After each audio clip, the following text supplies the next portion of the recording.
Hello, my name is Jack Fitzmier, and I serve on the board of the Madison Astronomical Society. As you may have heard, our board recently voted to rejoin the Astronomical League. The AL, as it's frequently known, is a national organization of some 300 astronomy clubs and nearly 24,000 amateur astronomers. MAL helped start the AL back in the 1940s, but we left it in the 1990s. That's a long, complicated, and old story.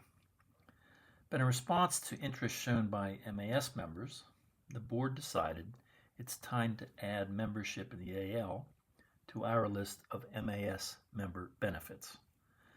My task today is to speak briefly about the benefits you will receive if you join the Astronomical League. But first, a bit about how all this will happen. Our membership year begins on October 1st. Our treasurer, Jürgen Patow, will begin mailing out MAS membership renewal notices the week of September 9th. We hope you'll renew your MAS membership, and we hope you'll do so by October 1st. The renewal form looks a bit different this year. Our board has elected to join the Astronomical League in a way that allows individual MAS members to opt into the AL, but only if that member wishes to do so. Jürgen has made it clear on the form how to do that. The opt-in cost for your first AL membership will be $16, which is above and beyond the cost of your MAS membership.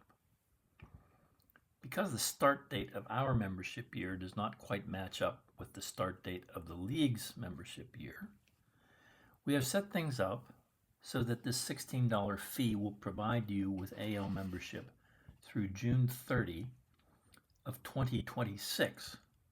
That is, for about 21 months. If you were to join the AL as an at-large member, you'd pay $48 for just 12 months. So $16 is a great deal. Now on to the benefits of being a member of the Astronomical League. The Reflector magazine is a quarterly publication that members receive as part of their membership. It comes in hard copy by mail or in an electronic format. It usually runs about 30 pages in length and includes astronomical news, previews of upcoming celestial events, how-to articles, information about AL award programs, and it lists members who have completed AL observing programs. In the last couple of years, the League has beefed up the Reflector's editorial staff, and in my view, the magazine has improved quite a bit as a result. While it's not a full-blown magazine like Sky and Telescope or Astronomy, the Reflector certainly is a magazine you'll find interesting.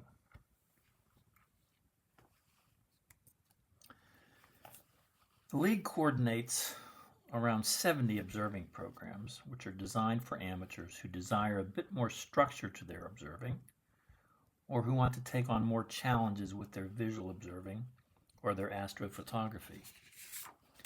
Typically, a program requires the observer to view, image, or sketch about 100 targets of a particular kind.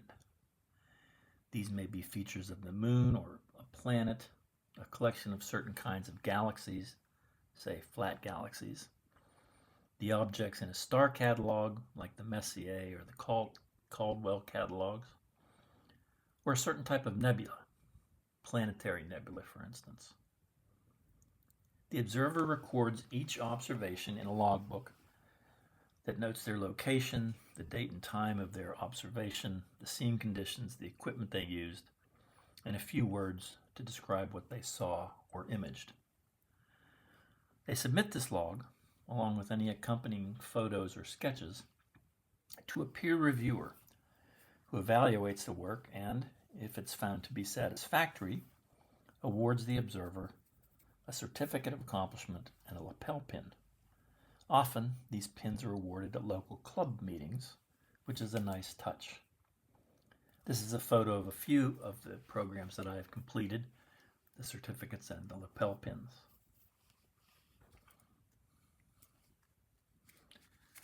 Some of the programs are especially suited for beginners. Here's some examples. There's the Constellation Hunter program, in which you sketch the constellations of the northern or southern hemispheres. The Solar Neighborhood program has you observe various types of stars that are visible from our solar system. The Beyond Polaris program teaches basic information about the moon and planets, the Milky Way, the constellations, famous bright stars, and so forth.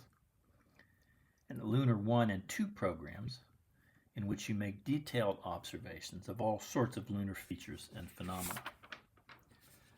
It turns out that Lunar 1 was the first program I completed, largely because I did not need a dark sky sight to do it. I just stepped outdoors and observed the moon from my light-polluted sky in Atlanta. There are several observing programs that require you to observe using only binoculars. For instance, the Galileo program requires you to observe many of the same objects that Galileo observed in 1610 after he built his famous refracting telescope. The Variable Star program, done in concert with the American Association of Variable Star Observers, uses binoculars to record the magnitudes of stars whose brightness varies over time. The Binocular Messier program requires you to observe 50 of the 110 celestial objects in Charles Messier's famous catalog. The Deep Sky program has you observe 60 faint objects like open clusters, globular clusters, and galaxies. And there are 2 double star binocular programs in which you'll learn how to measure and describe binary star systems using just binoculars. There are scores of more advanced programs. Here are the lapel pins for the Foundations of Imaging program, the ARP Peculiar Galaxies program, the Telescopic Messier program, the Galaxy Groups and Clusters program, and the Herschel 400 program. Frequently, an advanced program will have a particular requirement. For instance, the Telescopic Messier program requires the observer to observe all 110 Messiers by star hopping. No go-to technology may be used. The League has taken notice of the fact that in recent years, many amateurs have added astrophotography to their skill sets. So now, many of the programs have imaging options, using your personal AP gear or remote observatories like the SLU telescope network. On this slide, I've added a link to my website, which features several programs I've done by imaging.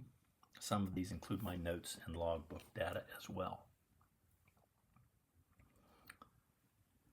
More scientific programs that require advanced skills include the spectroscopy program, the radio telescope program, in which you construct your own radioscope, the telescopic variable star program, again done in concert with AAVSO, and the new space weather program. The League also publishes very helpful observing guides. Often these are related to the observing programs, but I have found them to be an excellent resource on their own. You can purchase them from the store section of the AL website.